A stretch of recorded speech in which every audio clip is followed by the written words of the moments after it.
Tu ne vis pas dans un monde neutre. Tu es branché à des égrégores qui se nourrissent de toi. Ta souffrance n'est pas juste mentale, mais c'est un prélèvement énergétique orchestré depuis le bas astral.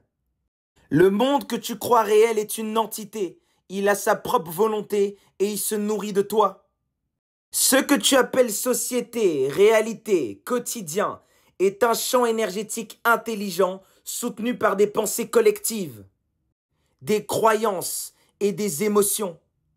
Le seul but de ces égrégores est de te maintenir dans leur fréquence pour qu'ils continuent à vivre et à manger. Les égrégores consomment tes états d'âme. Ils pompent ton énergie par tous les moyens.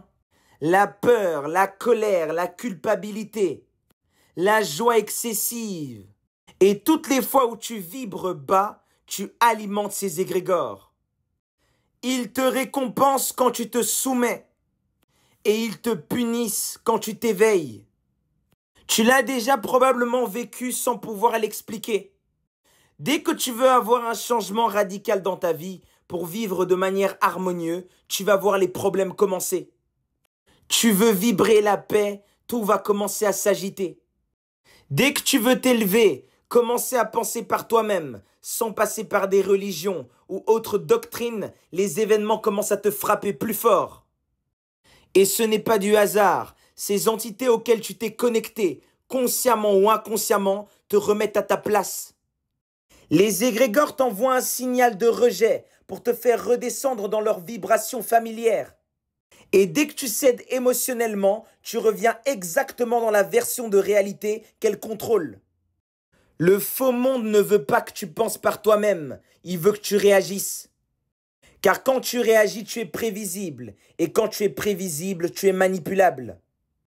Ta réaction est le code d'accès des égrégores.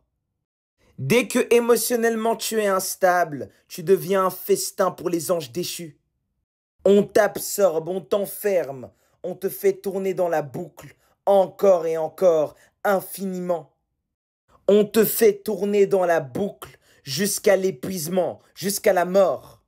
Et bien entendu, les personnes qui n'arriveront pas à briser les liens avec ces égrégores sur le plan terrestre continueront de travailler pour eux dans le plan invisible. Pour briser la manipulation des égrégores, il faut être stoïque.